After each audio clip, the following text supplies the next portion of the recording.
தினமும் மரணத்தில் இவர் காதல் பண்ணிகிட்டு இருக்கார். அப்போது தலைவர் கூப்பிட்டு முதல்ல எல்லாத்தையும் பேக் பண்ணி அனுப்பிச்சி விட்டுருக்கார். அவர் பண்ண ஒரே தப்பு குளத்தூர் மணி என்ன செய்த பெரிய வரலாற்று தப்பு, அவர் படம் எடுத்து அனுப்பிச்சிருப்பாங்கிறார். தலைவருக்கு அந்த தகவல் போகுது.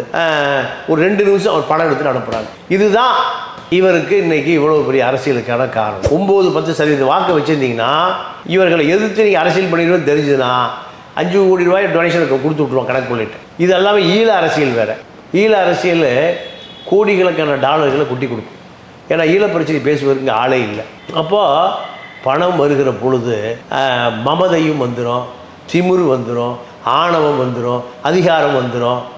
வசதி வாய்ப்பு 9 கார், பண்ணை வீடு 25 கோடிக்கு பண்ணை வீடு, காக்கா குருவி முயல் வாத்து காடை கௌதாரி பொழுதுபோக்கருக்கு இது தானே. அப்போது இதெல்லாம் ஜானி வாக்கர் ஸ்காட்ச் விஸ்கி இப்படி இதுவும் வந்துடும்.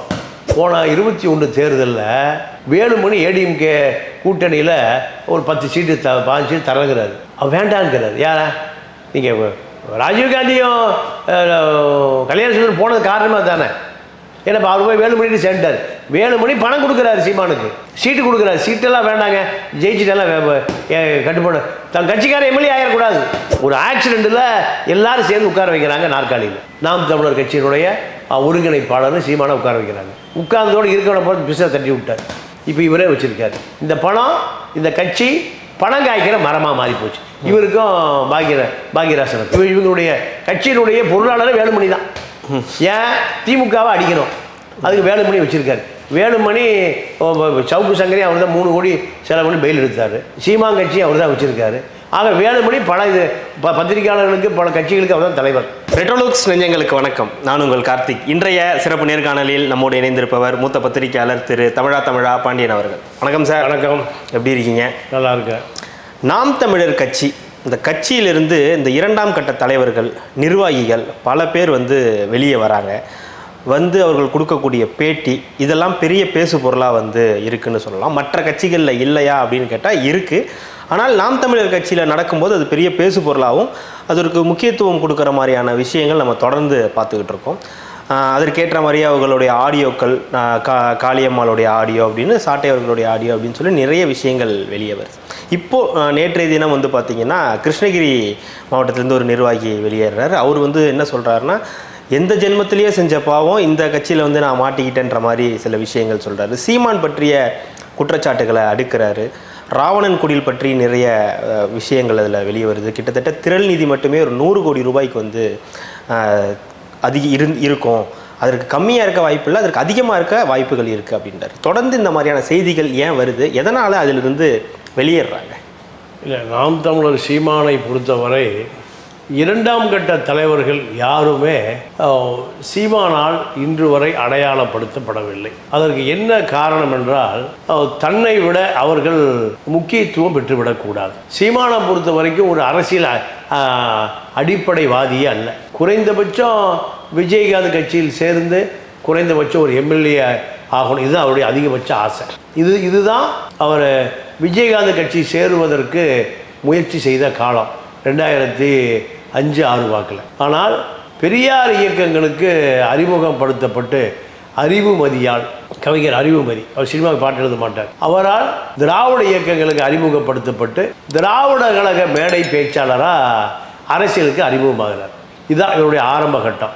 அப்போ ஈழ போராட்டம், திராவிட கழகங்கள் மட்டுமே ஈழ போராட்டத்தை கையில் எடுத்து செய்து கொண்டிருந்த காலம் அது. அதன் பிறகுதான் அவர் ஈழ போராட்டத்தின்பால் ஈர்க்கப்படுகிறார். அது வரைக்கும் ஈழ போராட்டம் தெரியாது, நீங்கள் தமிழ் தேசிய அரசியலும் தெரியாது, திராவிட இயக்க அரசியலும் தெரியாது. குளத்தூர் மணியண்ணன் தான் இவர் ஒரு இயக்குனர். இவருக்கு திராவிட இயக்க அரசியல், ஈழ அரசியல் ரெண்டுமே கற்றுக் கொடுத்த, மேடையேற்றி மேடை பேச்சாளராக அறிமுகப்படுத்தியவர் குளத்தூர் மணியண்ணன் தான். அப்போது ராமகிருஷ்ணன், குளத்தூர் மணி 2 பேரும் தந்தை பெரியார் திராவிட கழகம்னு ஒரு திராவிட கழகத்திலிருந்து வெளியேறி தந்தை பெரியார் திராவிட கழகம்னு ஒரு திராவிட கழகத்தை நடத்திட்டு இருந்தாங்க. அப்போது ஈழ போராட்டத்தில் முழுமையாக ராமகிருஷ்ணன், குளத்தூர் மணி 2 பேருமே ஈழ போராட்டத்தினுடைய பிதா மகன்கள். ஆரம்ப காலத்திலிருந்து 80களிலிருந்து ராமகிருஷ்ணன், ஆறுசாமி, குளத்தூர் மணி இவர்கள் தான் ஈழப் போராட்டத்தில் முன்னணி கதாநாயகர்கள். அந்த காலகட்டத்தில் சீமா பிறந்தே இருக்கல, 60 வயசு ஆச்சு அவருக்கு. ஈழப் போராட்டமோ தமிழ் தேசிய அரசியலோ திராவிட இயக்க அரசியலோ எந்த அரசியலுமே அவருக்கு தெரியாது. பங்கர் இலங்கையில் பங்கருக்குள் அமர்ந்திருந்த மேதகு தேசிய தலைவருக்கு இவருடைய பேச்சுக்கள் வீடியோ அனுப்பப்படுகிறது. சீமானுடைய வீடியோ. உலகம் முழுக்க தமிழன் அடிவாங்குகிறான், ஆனால் இலங்கையில் தமிழன் திருப்பி தாக்குகிறான். இந்த பேச்சு மேடையில் பேசக்கூடிய சினிமா வசனகர்த்தா, சினிமா வசனம், இதை திராவிட கழக ஆட்கள் படம் பிடித்து இதை புலிகள் மூலம் பிரபாகரனுக்கு அனுப்புகிறாங்க. இதை பார்த்து அவர் இந்த இளைஞனை சந்திக்கணும்னு விரும்புகிறார்.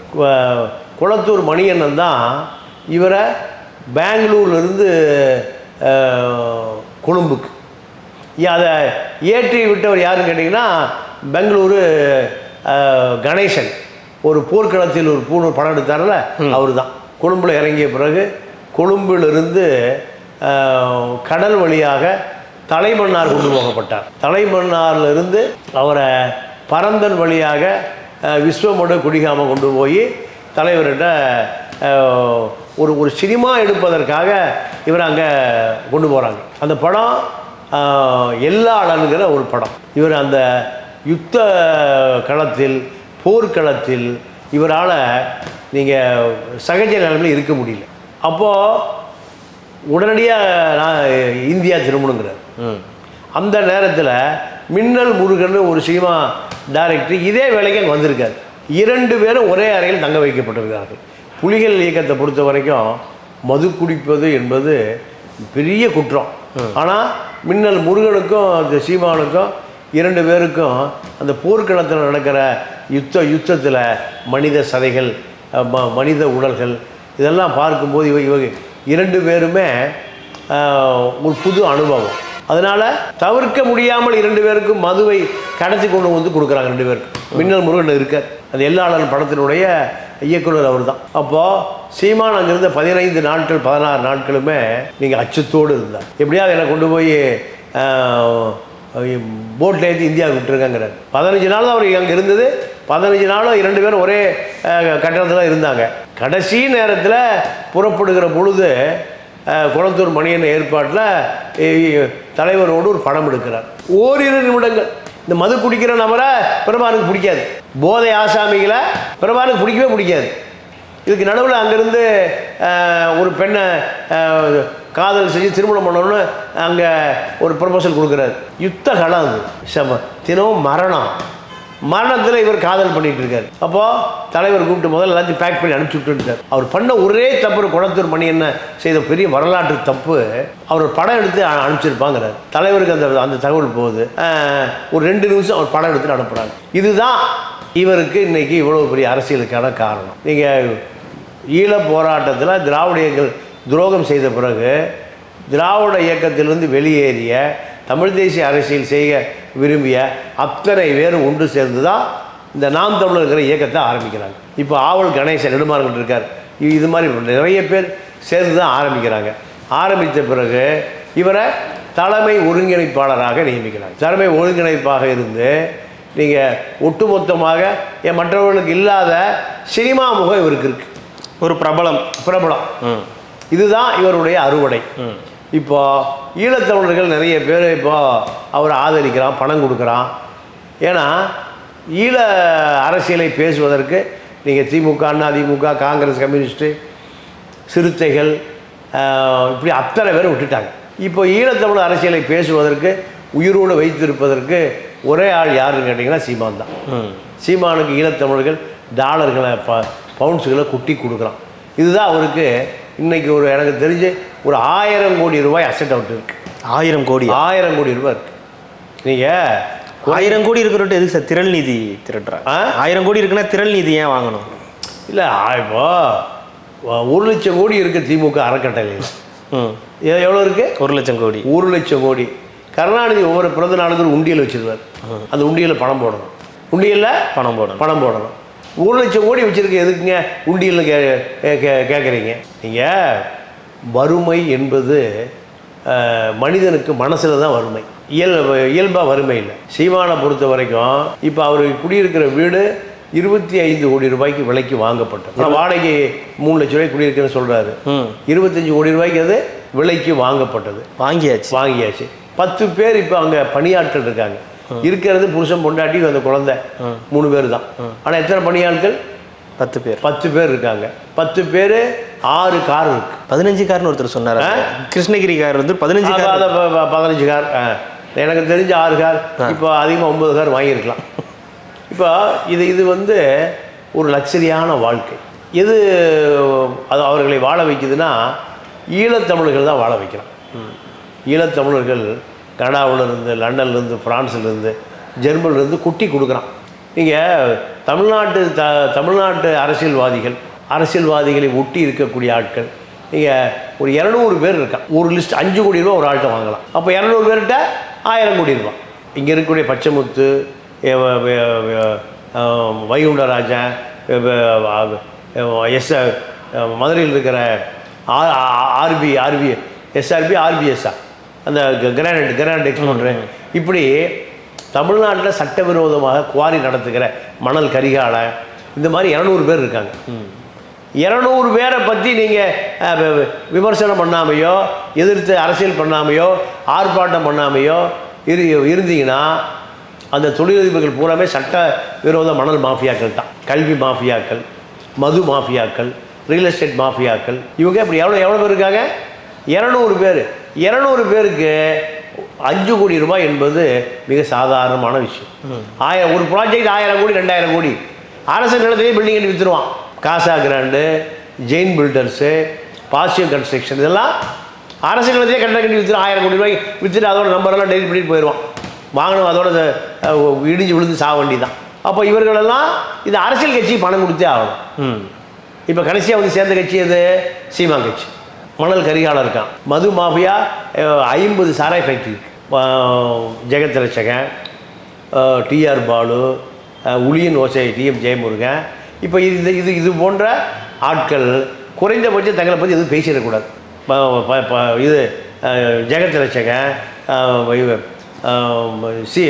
இவர் ஏசி சண்முகம், 200 பேர் கல்வி கொள்ளையர்கள், மணல் இவர்கள் 5 கோடி ரூபா கொடுப்பான் டொனேஷன்.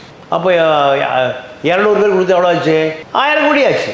100 பேர் கொடுத்தா 500 கோடி, 200 பேர் கொடுத்தா 1000 கோடி. சாதாரணமாக சேர்ந்து 9-10% வாக்கு வச்சுருந்தீங்கன்னா இவர்களை எதிர்த்து நீங்கள் அரசியல் பண்ணிடுவோம் தெரிஞ்சுதுன்னா 5 கோடி ரூபாய் டொனேஷன் கொடுத்து விட்ருவோம் கணக்கு பண்ணிட்டு. இது எல்லாமே ஈழ அரசியல் வேறு. ஈழ அரசியல் கோடிக்கணக்கான டாலர்களை குட்டி கொடுக்கும். ஏன்னா ஈழ பிரச்சனை பேசுவதற்கு ஆளே இல்லை. அப்போது பணம் வருகிற பொழுது மமதையும் வந்துடும், திமிரு வந்துடும், ஆணவம் வந்துடும், அதிகாரம் வந்துடும். வசதி வாய்ப்பு 9 கார், பண்ணை வீடு 25 கோடிக்கு பண்ணை வீடு, காக்கா, குருவி, முயல், வாத்து, காடை, கௌதாரி, பொழுதுபோக்கு தானே. அப்போ இதெல்லாம் ஜானி வாக்கர், ஸ்காட்ச் விஸ்கி, இப்படி இதுவும் வந்துடும். Form house. இந்த வசதி வாய்ப்பு வந்த பிறகு தொண்டர்கள் முக்கியம் இல்லை. அவர் குற்றச்சாட்டு என்ன வைக்கிறாருன்னா, நாங்கள் ஒரு மீட்டிங் இது பண்ணுறோம் அப்படின்னா கிட்டத்தட்ட 1 லட்ச ரூபாய்க்கு செலவாகும். வருவார், நேராக வந்துட்டு அந்த ரூம் போவார், போய் கதவை சாத்திட்டு ரெடியாகி வந்துட்டு பேசிவிட்டு போயிடுவார். எங்களை மீட் பண்ண மாட்டார், என்ன நடந்துச்சு, எப்படி காசு ரெடி பண்ணீங்க அப்படின்னு எந்த கேள்வியும் கேட்க மாட்டார் அப்படின்ற ஒரு குற்றச்சாட்டை அவர் வந்து முன் வச்சுருக்கார். இவர் தான் இப்படியா இல்லை எல்லா தலைவர்களுமே இப்படி தான் இருக்காங்களா? இல்லை, எல்லா தலைவர்களுமே இப்படி தான். இல்லை, ஒரு அடிமட்ட தொண்டன் கூட ஒரு நிர்வாகிகள் பேசினா தான் நாங்கள் என்ன நடக்குது அப்படின்ற ஒரு விஷயமே அவங்களுக்கு தெரிய வரும். இல்லை, தெரிய வேண்டிய தேவையே இல்லை. ஏன்னா அவன் லோக்கலில் டொனேஷன்லாம் வாங்குறதில்ல, அவன் மிரட்டி வசூல் பண்ணிடுவான். யார்? நீங்கள் அதிமுக, திமுக ஆளுங்கட்சி ரெண்டுமே நீங்கள் ஒரு கிளை செயலாளரே ஒரு கோடீஸ்வரனாக இருப்பான். கிளை செயலாளரை எப்படின்னு கேட்டிங்கன்னா, அங்கே அதிமுக, திமுக கிளை செயலாளர் அந்த வார்டு மக்கள் பூரா அவர்களுக்கு அடிமைகள். எவன் வீடு கட்டினாலும் அந்த ஏரியா வட்ட செயலாளருக்கு பணம் கொடுக்கணும். 1 கோடி ரூபாய்க்கு வீடு கட்டுறான்னா அவன் 5% 5 லட்ச ரூபா கொடுத்தே ஆகணும். இல்லை ரோட்டில் மண் கொட்ட முடியாது, கல் கொட்ட முடியாது, செங்கல் கொட்ட முடியாது, ட்ரைனேஜ் கட்ட பண்ண முடியாது. கார்பரேஷன் அவனுக்கு ஒத்துழைக்க மாட்டான். ஆளுங்கட்சி செயலாளர் இருக்கானல்ல, நானே பல பிரச்சனைகளை டீல் பண்ணி காப்பாற்றிருக்கேன். எனக்கு தெரிஞ்ச ஒரு பத்திரிகையாளர் 1000 லைட்டில் வீட்டை அதாவது ஆஃபீஸை இடிச்சிட்டு கட்டுறாரு. அந்த ஏரியா கவுன்சிலரு 10 லட்ச ரூபா கேட்குது. எதுக்கு? ட்ரைனேஜ் கனெக்ஷன் கொடுக்குறது. ட்ரைனேஜு அதை கட் பண்ணிவிட்டு மீண்டும் கொடுக்குறது. ட்ரைனேஜு வாட்ரு இந்த 2 கனெக்ஷன் கொடுக்குறது எவ்வளோ கேட்குது? 10 லட்ச ரூபா கேட்குது. அந்த நான் 10 வருஷத்துக்கு முந்தி 15 வருஷத்துக்கு முந்தி அந்த பத்திரிகையாளர் கொடுக்க முடியல. அப்போ பல பேர்ட்டு உதவி கேட்குறாரு. அப்போ நேரடியாக அந்த ஏரியாவில் ஒரு பெண் கவுன்சிலர் அந்த அம்மாட்ட நேராக பேசி நீங்கள் நக்கீரன் பிரகாஷும் அந்த கவுன்சிலரை கூப்பிட்டு மிரட்டினார். ஒரு பத்திரிகை அலுவலகத்தை ட்ரைனேஜும் வாட்டர் போர்டும் கட் பண்ணிவிட்டு மீண்டும் கொடுப்பதற்கு லட்சக்கணக்காக கேட்குறீங்களே, இது எந்த நியாயம்னு. சரி, பத்திரிகையாளர் தலையிட்டானோடனையும் அந்த அம்மா அதோட பின்வாங்கிடுச்சு. இல்லைன்னா அவர் 5 லட்ச ரூபா கொடுத்து தான் அந்த பத்திரிகையாளர் 1000 லைட்டில் அந்த கனெக்ஷன் கொடுக்கணும். யாருன்னா வளர்தொழில் ஜெயகிருஷ்ணன். இதுக்கு மேலே என்ன தகவல் வேணும்? இதுதான் அவர் 20-30 வருஷம் பத்திரிக்கை நடத்துனாரு. அப்போது 5 லட்சம் 10 லட்சம் அவனுக்கு சாதாரணம். அப்புறம் ஏன் வர்ற தலைவர் நீ எப்படி சம்பாதிச்ச? அதெல்லாம் எப்போ எங்கே? அது கம்யூனிஸ்டுகள்கிட்ட மட்டும் இருக்குது. இன்னைக்கு வரைக்கும் அந்த அது இருக்குது. சிபிஎம் சிபிஐயில் மட்டும் அவங்க கஷ்டப்பட்டு தான். அதுவும் இப்போ எல்லாம் இந்த சாராய் காசு மணல் காசுலாம் வாங்கி இப்போ எம்பி ஆயிடுறாங்க. அதுவும் போச்சு. ஒரு காலத்தில் இருந்தது. கஷ்டப்பட்டு கூட்டம் நடத்துவான். இப்போ நானும் திராவிடங்களை கூட்டம் நிறைய நடத்தியிருக்கேன். கூட்டத்தில் துண்டேந்தி தான் வசூல் பண்ணுறது. அந்த காலத்துக்கு 10,000 ரூபா செலவாகும். நீங்கள் எம்டின்னு ஒரு லஞ்ச பை ஸ்கூல் வாத்தியார் இருந்தார், பெற்றோர் ஆசிரியர் சங்க தலைவர். அவர்கிட்ட போய் 3000 ரூபா கடன் வாங்குறது. போஸ்ட் அடிக்கிறதுக்கு, தலைவர் வந்து தங்கின லாட்ஜில் ரூம் தங்குறதுக்கு, மைக் செட்டுக்கு எல்லாம் கடன் வாங்குறது. கூட்டத்தில் 100 200 300 துண்டை ஏந்தி வசூல் பண்ணி ஒரு 5000 10,000 ஆச்சுன்னா கூட்டத்துக்கு வந்த தலைவருக்கு இப்போ ரயில் டிக்கெட்டு, பஸ் டிக்கெட்டு, சாப்பாடு, தங்குறதுக்கு எல்லாம் ஒரு அந்த காலத்துக்கு ஒரு 5000 செலவாகும். அதெல்லாம் போச்சு. இப்போ எல்லாமே பார்ச்சூனர் கார் வச்சுருக்கான். யார்? வட்ட செயலாளர் பூரா பாருங்கள். வட்ட செயலாளருக்கு பார்ச்சூனர் கார் இல்லாத வட்ட செயலாளரே இல்லை. அந்த ஏரியாவில் ஒரு காவல் போலீஸ் ஸ்டேஷனுக்கு போகணும்னா அந்த வார்டில் இருக்கக்கூடிய ஒரு 3000-4000 பேர் இருக்காங்க. ஒரு வார்டில் 3000 பேரும் அந்த ஏரியா திமுக அதிமுக வட்ட செயலாளரோட தொடர்பில் இருக்கும். அவன் நேரடியாக ஸ்டேஷனுக்கே போக மாட்டான். போகும்போது வட்ட செயலாளர் கூட்டிகிட்டு தான் ஸ்டேஷனுக்கு போவான். இன்ஸ்பெக்டருக்கு தெரியும், ரைட் வந்துட்டான், அவனுக்கு ஒரு 10,000 உண்டு, நமக்கு ஒரு 10,000 உண்டு. 20,000 வாங்கிட்டு இவன் ஒரு 10,000 சோப்பில் வச்சுட்டு இன்ஸ்பெக்டர் 10,000 வாங்கிட்டு அந்த கேஸை முடிச்சு விட்ருவோம். இப்படி ஆகி போச்சு அரசியல். தொண்டை எப்படி? ஆனால் நாம் தமிழர்கள் இந்த அடுத்த கட்ட வளர்ச்சிக்கு வரல. எங்கள் தொடர் குற்றச்சாட்டுகள் இதுதானே இருக்குது. ஏன்னா எல்லா நிர்வாகிகளும் வெளியே வராங்க, நிறைய செலவாகுது, அதை பற்றிய கவலை அவருக்கு இல்லை. அவர் யாரும் வளர்ந்துடக்கூடாதுன்ற ஒரு குறிக்கோளோட இருக்காருன்ற மாதிரியான. ஏன்னா ஒரு கட்சின்றது அடுத்த கட்டத்துக்கு வளரணும்னா அந்த மாவட்டத்தில் அந்த தலைவர்கள் வளர்ந்தால் தானே அது வளர்ச்சி அடையும். அப்போ இவர் மட்டும் வளர்ச்சி அடைஞ்சு எப்படி கட்சியை வளர்ச்சி அடைய முடியும்? இல்லை, அவர் மாவட்டம் ஆகிங்க. நல்ல கேள்வி. அதாவது ஒரு கட்சியினுடைய நாடின் நரம்புகளே மாவட்ட செயலாளர், ஒன்றிய செயலாளர் தான். ஏன்னா திமுகவோட இதுவே அதானே. அதுதான் எல்லா கட்சியும் அப்படி தான். இல்லை, நான் இங்கே இருக்கிற பெரிய 2 கட்சிகள். ஆமாம். ஆனால் சீமானை பொறுத்த வரைக்கும் அப்படி யாரும் 2ஆம் கட்ட தலைவர்கள் 15 வருஷம் வளராமல் பார்த்து கொண்டார். வந்தான்னா அவன் கட்சியை உடைச்சிடுவான். கல்யாண சுந்தரத்தை போல், ராஜீவ்காந்தி போல் வளர்ந்து எங்கேயோ போய் சேர்ந்துருவான். இப்போ போன 21 தேர்தலில் வேலுமணி ஏடிஎம்கே கூட்டணியில் ஒரு 10 சீட்டு 15 சீட்டு தரங்கிறாரு. அவர் வேண்டாங்கிறார். யாரா? நீங்கள் ராஜீவ்காந்தியும் கல்யாண சுந்தரம் போனது காரணமாக தானே. ஏன்னா அவர் போய் வேலுமணி சேர்ந்தார். வேலுமணி பணம் கொடுக்குறாரு, சீமானுக்கு சீட்டு கொடுக்குறாரு. சீட்டெல்லாம் வேண்டாங்க, ஜெயிச்சுட்டெல்லாம் கட்டுப்பாடு. தன் கட்சிக்கார எம்எல்ஏ ஆயிடக்கூடாது, தங்கிட்ட இருக்கிறவன் எவனோ அரசியலில் முக்கியத்துவம் ஆயிடக்கூடாது. ஆச்சுன்னா சோடி கேட்க மாட்டான். இதுதான் சீமானுடைய கான்செப்ட். அதாவது கூட்டணி வச்சு ஒரு அதிகாரத்துக்கு வந்துட்டோன்னா கட்சி இதாகிடும்னு நினைக்கிறாரா? தன்னை மீறி யாரும் வந்து இப்போ காளியம்மா பஞ்சாயத்து என்ன? காளியம்மா மாயபுரத்தில் தன்னை விட அதிகமாக கூட்டம் சேருது. யாருக்கு? காளியம்மாளுக்கு. காளியம்மா ஒரு தன்னை காளியம்மா பேசும்போது கை தட்டுறான், சீமா பேசும்போது அவர் கை தட்ட மாட்டேங்கிறான். அப்போ சீமா என்ன நினைக்கிறாரு? இந்த அம்மா நம்மளை விட மக்களால் அங்கீகரிக்கப்படுகிறார், இவரை பிசுரை தட்டி விடணும்னு நினைக்கிறார். இதான் சீமானுடைய. ஏன்னா சீமா அரசியல்வாதி அல்ல, கிளை கழகத்தில் வந்திருந்தா அரசியல் தெரியும். சீமானுக்கு ஒரு ஆக்சிடெண்ட்டில் எல்லாரும் சேர்ந்து உட்கார வைக்கிறாங்க நாற்காலியில். நாம் தமிழர் கட்சியினுடைய ஒருங்கிணைப்பாளர்னு சீமானை உட்கார வைக்கிறாங்க. உட்கார்ந்தோடு இருக்கவனை பார்த்து பிசுரை தட்டி விட்டார். இப்போ இவரே வச்சுருக்காரு. இந்த பணம், இந்த கட்சி பணம் காய்க்கிற மரமாக மாறி போச்சு. இவருக்கும் பாக்யராசனுக்கும். அந்த ராவணன் குடில் சார், ராவணன் குடியில் என்னென்னா, அது வந்து வாடகைக்கு போகிறாங்க. சரி, வாடகைக்கு இப்போ போன பிறகு அந்த பில்டிங் ஓனர் பில்டிங் விற்க போகிறாங்களாம். இந்தியன் பேங்க்கில் 2 கோடி ரூபாய்க்கு கடன் இருக்குது. சரி, இவங்க என்ன பண்ணுறாங்க, இந்தியன் பேங்க்கில் 2 கோடி ரூபாய் நாங்கள் கட்டிடுறோம், மேற்கொண்டு உனக்கு கொடுக்க வேண்டிய பணத்தை நாங்கள் கொடுத்துட்றோன்னு 70 லட்ச ரூபா இந்தியன் பேங்க்கில் கடன் இருக்குது. 70 லட்ச ரூபாயை பாக்யராஜனை கட்டிடுறாரு. பாக்யராஜனுக்கு ஏது பணம்னா வேலுமணிகிட்ட வாங்குகிற பணம். வேலுமணிக்கு இவங்களுடைய கட்சியினுடைய பொருளாளர் வேலுமணி தான். ஏன் திமுகவை அடிக்கணும், அதுக்கு வேலுமணி வச்சுருக்காரு. வேலுமணி சவுக்கு சங்கரி அவர் தான் 3 கோடி செலவு பண்ணி பெயில் எடுத்தார். சீமாங்கட்சி அவர் தான் வச்சுருக்காரு. ஆக வேலுமணி பல பத்திரிகையாளர்களுக்கு பல கட்சிகளுக்கு அவர் தான் தலைவர், ஃபைனான்சியல். அவர் உள்ளாட்சியில் 1 லட்சம் கோடி தேடி வச்சுருக்காரு. எவ்வளவு குண்டு பல்பு 10 ரூபா பல்பெல்லாம் 5000 ரூபா போட்டு 1 லட்சம் கோடி தேடி வச்சுருக்காரு. 2வது எடப்பாடி குவாரி நடத்துகிறாரு. குவாரி நடத்துனா எல்லா குவாரிகள்லையும் அவருடைய ஆட்கள் தான் பாதுகாப்பாக இருக்கான். நீங்கள் கோயம்புத்தூர் ரூரலில் சுரேஷ்னு ஒரு ஏடிஎஸ்பி, அவர் கொடநாடு வழக்கில் பல ஜிக்ஜா வேலைகளை செய்தவர். அவர் வேலுமணி எங்கே போட்டு வச்சுருக்காரு, கோயம்புத்தூர் ரூரல் ஏடிஎஸ்பியாக இருக்கார். ரூரலில் வேலுமணிக்கு நிறைய குவாரி இருக்குது. இப்படி தான். அப்போது வேலுமணி தொகுதி தொண்டாமுத்தூரில் சீமா இப்போ வேட்பாளர் நிறுத்தப்பட்டார். நல்லா உன்னிப்பாக பாருங்கள். நாம் தமிழர் வேட்பாளர் நிற்க மாட்டாங்க சார். ஏன், பணம் கோடிக்கணக்காக பணம் கொடுக்குறாரு வேலுமணி. அந்த நெடிக்கணனுக்கு வேட்பாளர் நிறுத்தப்பட்டார். வேட்பாளர் நிறுத்துவார் யார், வகாப்னு ஒரு முஸ்லீம் நிறுத்துவார். அங்கே முஸ்லீம் ஓட்டு ஒன்றுமே இல்லை. முஸ்லீம் ஓட்டு ஒன்றுமே இல்லை. மயிலாப்பூரில் ஒண்டி முஸ்லீம் எடுத்தீங்க, நான் ஓட்டு போடுவானா? மயிலாப்பூர்லேயும் மாம்பழத்துலேயும். மயிலாப்பூர் மாம்பழம் 2 பிராமின் ஏரியா, 2 பிஜேபி முஸ்லீம் பிஜேபி ஏரியா இல்லையா? ஹெச் ராஜா அங்கே நின்று ஓட்டு வாங்குவார். அங்கே ஒண்டி ஒரு வகாபையும் சர்புதினி போட்டீங்கன்னா ஓட்டு போடுவானா? இதுதான் சீமானுடைய அரசியல் முழுக்க. வேலுமணி இப்போ பேரம் பேசிகிட்டு இருக்கார். 30 சீட்டு 300 கோடி. 30 சீட்டு 300 கோடி யாருக்கு? சீமானுக்கு. ஏன் 9% ஓட்டு அதிமுகவுக்கு வந்துச்சுன்னா இப்போ 24 ஓட்டு 24% இருக்குது. 9% 24 9 33 ஆகி போச்சு. 35% ஆயிடுச்சு. 35% வந்துருச்சுன்னா திமுகவுக்கு 38% இந்த நாடாளுமன்ற தேர்தலில் வாங்கினது.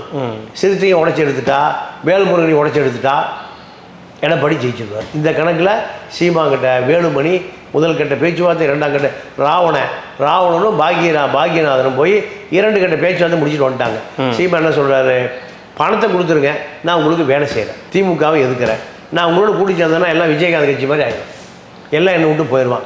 அடுத்த தேர்தலுக்கு நீங்கள் பணமே தர மாட்டீங்க, என்ன சேர்த்துவே மாட்டீங்க, எல்லாம் எங்கே போய் சேர்ந்துடும், ஏடிங்களை போய் சேர்ந்துடும். வைகோ கதையாயிரும். திமுக விட்டு வெளியே வந்து வைகோ திமுக போய் சேர்ந்தார்ல, எல்லாம் திமுக செட்டில் ஆகிட்டான். வைகோ மட்டும்தான் வெளியே வந்தார். 2வது முறை அது மாதிரி ஆயிரும். அதனால் தயவுசெய்து எங்களுக்கு வேண்டாம், பணத்தை கொடுங்க, 300 கோடி ரூபா கொடுங்க, இன்னும் கொடைக்கானலில் இன்னும் நல்ல எஸ்டேட் வாங்கிடுறேன். இதுதான் சீமானுடைய டிமாண்டு. அப்போ இதெல்லாம் தெரிந்து கொண்ட நிர்வாகிகள் கூட்டமாக வெளியேறலாம். வெளியேற ஒன்றும் செய்ய முடியாது. ஏன்னா யாருமே மக்களுக்கு தெரிந்த அடையாள முகம் இல்லை. சீமான் இப்போ காளியம்மாள் தான் தெரியும். காளியம்மாள் சீமானுக்கு எதிராக களம் கண்டால் ஒரு பரபரப்பாகும். ஆனால் காளியம்மா எந்த அரசியலும் பண்ணல. காளியம்மாளை நான் கூட பிஜேபியில் சேரணும்னு பிஜேபி தரப்புலேருந்து சொன்னாங்க. ஆனால் நாங்கள் பேசிகிட்டு இருக்கோம், பிரமிளா சம்பத்து ரொம்ப பழக்கம், பேசிகிட்டு இருக்கதா சொன்னாங்க. ஆனால் அதுக்கு வாய்ப்பு இல்லை. அந்த மாதிரி சொல்லிடுச்சு. திமுக அதிமுக பிஜேபி எல்லாம் கார்ப்பரேட் கட்சி, அந்த கட்சியில் நான் இனி இணையவே மாட்டேன்னு சொல்லிடுச்சு.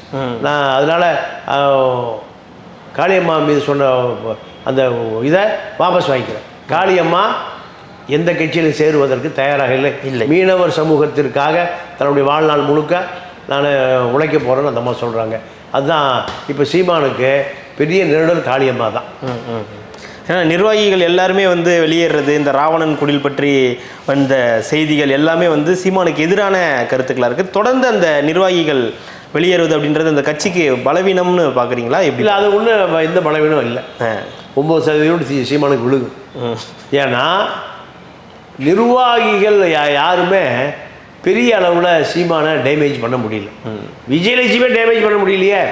என்னோட குடும்பத்தில் ஈழத்தில் சண்டை நடந்துட்டு இருக்கும்போது நாங்கள் 2 பேரும் காதலில் இருந்தோம். எங்கே ராமநாதபுரம் கண்டிஷன் மெயில் போட்டு காதல் பண்ணிகிட்டு இருந்தோம். அந்த அம்மா சொல்லிச்சு, அவனோட கணவனாக வாழ்ந்தேன் சொல்லியே 9% ஓட்டு விழுகுதே. அப்போ இன்னொரு விஜயலட்சுமி வந்தால் இன்னொரு 50% சேர்த்து ஒழுங்கு போட்டிருக்கேன். அப்போது இங்கே கள்ளக்காதல், லஞ்சம், ஊழல் இதெல்லாம் மக்கள் பெருசாக பார்ப்பதில்லை. தமிழ் தேசிய அரசியலும் இவ்வளவு கேவலமாக போச்சுங்கிறது வேதனையோடு பார்க்க வேண்டியதாக இருக்குது. கண்டிப்பாக சார், மிக்க நன்றி. உங்களுடைய நேரத்தை ஒதுக்கி எங்களுக்காக பல்வேறு தகவல்களை பகிர்ந்தமைக்கு ரெட்டலோக்கின் சார்பாக மிக்க நன்றி. நன்றி, வணக்கம்.